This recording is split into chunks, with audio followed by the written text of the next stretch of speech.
last year, researchers at the State University of New York in Buffalo did a couple of experiments with college students to judge the efficacy of mindfulness meditation practices. In one experiment, one group of students were instructed in the simple meditation of just following their breath, while others were allowed to just let their minds wander for 15 minutes. Afterward, they were asked to stuff envelopes for a charity fundraiser. Another experiment had the students read a short text written in first person with a lot of I statements, or in plural with a lot of we statements, and then do their meditation. Afterward, they were asked then to do a task for a charity fundraiser. What both experiments showed was that meditation had very little effect on how many of the students took part in that charitable task afterward. What the exercise revealed, according to researchers, was really the state of mind of the participants before meditation, and that one short session of meditation was not enough to change their initial perception of whether they saw themselves as independent in the world or as interdependent. In short, those who believed in separation before the meditation still believed in it afterwards, and vice versa. Those who saw the world as one of unity still saw it that way.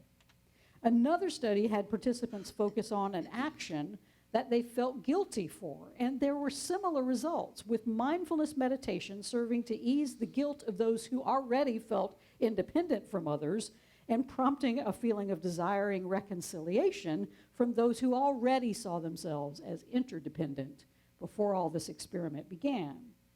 So the results, jubilants, actually belie the commoditization of mindfulness here in the U.S. We expect something out of meditation. We expect it to offer us some instant results. You know, and for some, I guess it does, but those results tend to affirm our ego's desires instead of leading to the true original desired result of meditation, which is to reveal to us that our lives are intertwined, that all of creation brings us to the realization that giving up our ideas of independence and separation will bring about both unity within and without. We meditate to become interdependent. But when we take our independence in with us, it doesn't do much to help us. San Francisco State University professor Ronald Purser calls this counterfeit form of meditation McMindfulness, noting that mindfulness has become a stripped-down DIY self-help technique that we think we can use to get ahead of others. And whenever we misuse any of our spiritual tools, whether it's mindfulness or meditation or prayer or even our charitable actions out in the world to our ego's selfish advantage, they become a barrier to love instead of a path toward our higher divine self. And I would posit that the famous tale of the Good Samaritan told by Jesus in this morning's reading is an ancient example of what these studies have already uncovered. The scene is familiar. A wounded man lies by the side of the road. He's left for dead after being attacked and beaten by robbers. And 3 people pass him by on the road, but only one stops. So Jesus' intention in telling this story is to communicate to us a message of interdependence. And the kicker of the story is, of course, the one who stopped to help the guy was part of a group of people, a tribe of people that was hated by the audience that was listening to the parable at the time. It was like telling a bunch of homophobes that it was the gay person that stopped and helped. Anyway, so they were probably enraged anyway.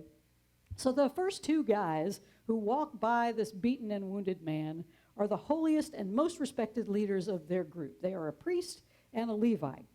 And according to the religious laws, these men would have rendered themselves unclean if they had stopped to touch the bleeding man. They would have put themselves out of commission for a few days, and they would not be able to fulfill their very important duties.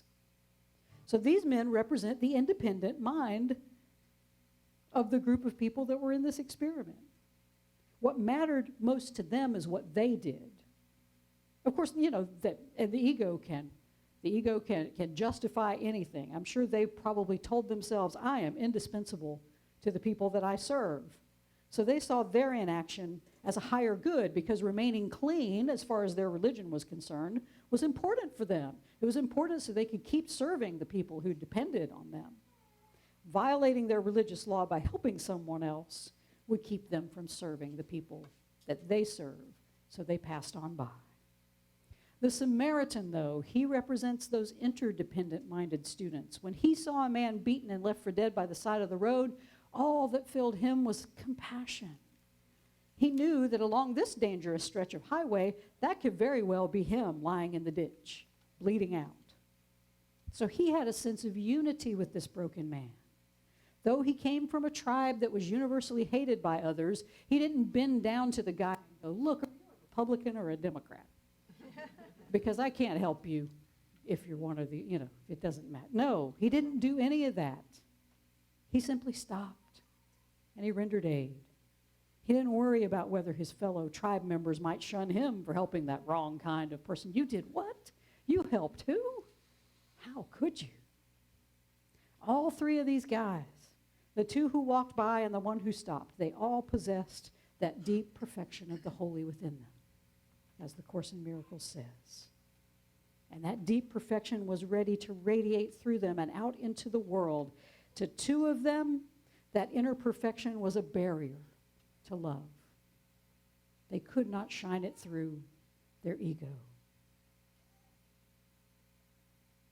And their love was, as the Course says, hidden deep within, under a heavy cloud of insane thoughts, dense and obscuring, yet representing all you see. And I would go so far as to say that their barrier was their religious importance.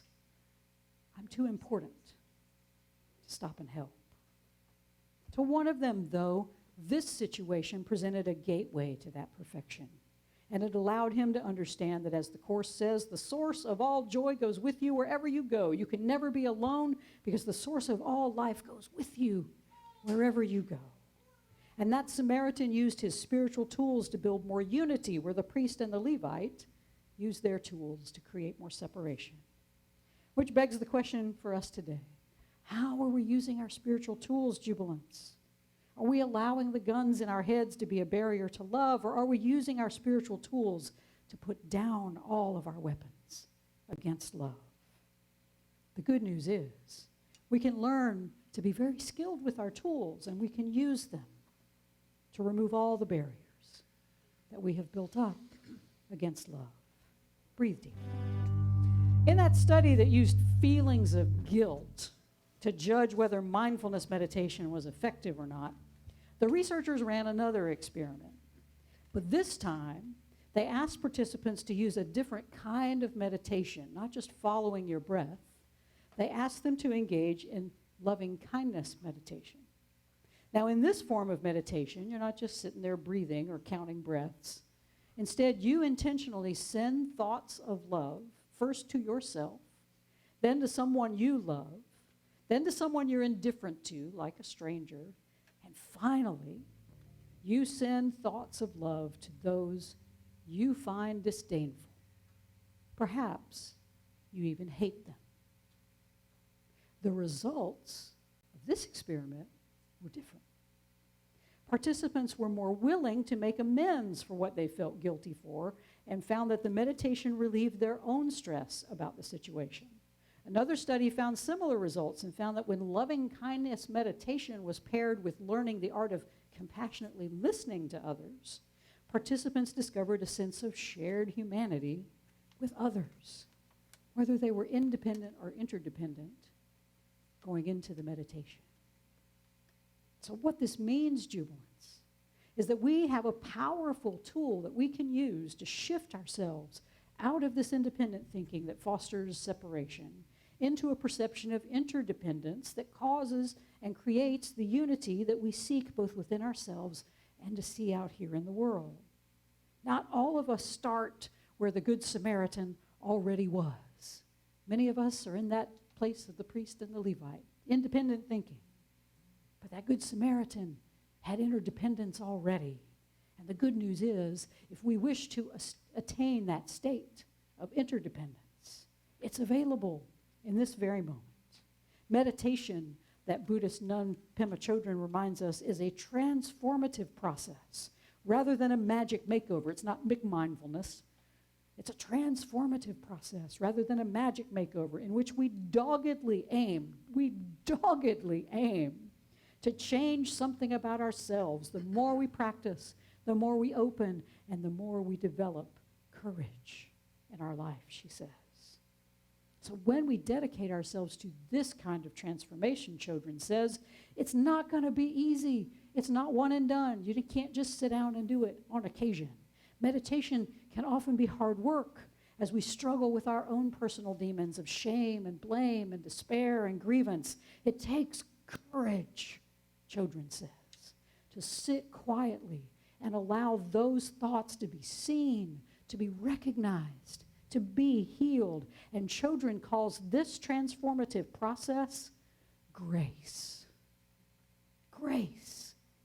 Because she says when we're developing that courage in which we allow the range of our emotions to occur, we can be struck with moments of insight. These insights could never have come from trying to figure out conceptually what's wrong with us or what's wrong with the world, she says. These moments of insight come from the act of sitting in meditation, which takes courage. A courage that grows with time. Those insights are the flashes of interdependence that we experience during meditation. Those assurances, as a Course says, that we're not alone, because the source of all life goes with you wherever you go. Nothing can destroy your peace of mind because God goes with you wherever you go. And all that you're saying, oh, preacher, all that just sounds so nice. But you don't know my story. You don't know how hard it is for me. But you know what I do? I do. I've been there. My own meditation practice is catch as catch can. Sometimes I don't have the courage to sit with those roiling thoughts and emotions. And A Course in Miracles says the holy understands. It says, we understand you don't believe all this. And we don't believe it because we all have those guns of separation inside of our heads. We all have that hidden truth of our ultimate identity under a heavy cloud of insane thoughts.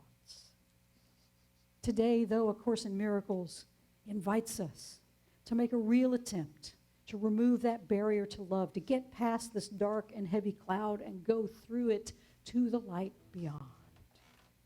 And how do we do that? We set our intention to use our spiritual tools in ways that create more unity and less separation. We stop praying for the demise of others. You all do it. Come on. There's a couple of people I know. We've all went, if they were, stop. Don't do it. Stop using meditation as a way to get ahead of others. We stop acting in any way in this world that closes our hearts to anyone, be they friend or stranger or foe. Oh, we've got a dog explosion. Speaking of that, We open our hearts to all furry beasts in this moment. Hey, Oscar. All right. Right. Right. We accomplish this, jubilance, when we open our hearts, to perpetrators of war just as widely as we open them to the refugees that they create. Do I need to say that again? Yes. Putin. We open our hearts to the perpetrators of war just as widely as we open them to the refugees that they have created. Ouch. Ouch. That's how you use your gift wisely. And the ego will tell you that's crap. But it's not. That's the truth. And it doesn't mean we have to love the perpetrator. Well, yeah, it does. It doesn't mean we have to love what they do. But it does mean that we have to understand that they are buried under insane thoughts. Right. Their ego has buried them deeply in insanity. But even in them, there is a perfection. And the way we call that perfection out is to call out our own perfection. Because that is what raises the consciousness of this world, as we call out our own perfection. Our perfection calls to the perfection in everyone else, no matter how deeply that perfection is buried under insanity and cruelty. It's there. But you can't see it because you got the gun in your own head. Right? And they're not going to go unless we truly want to be alive in this world while we're here.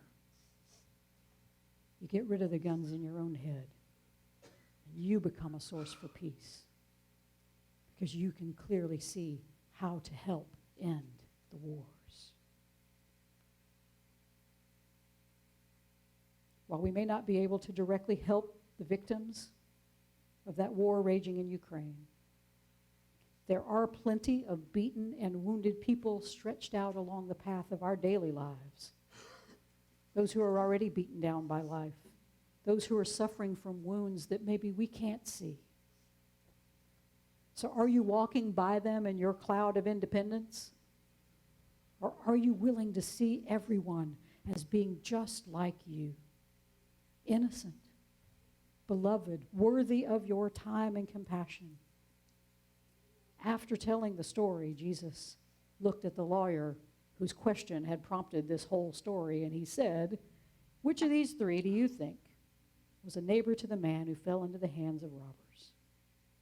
And the expert of the law, probably through gritted teeth, said, "The one who had mercy on him." Mercy, jubilants. That is what allows us to be fully alive in this moment. Mercy on ourselves, mercy on the world, mercy on all who suffer. And Jesus' instruction to that lawyer remains the same for us today. Go and do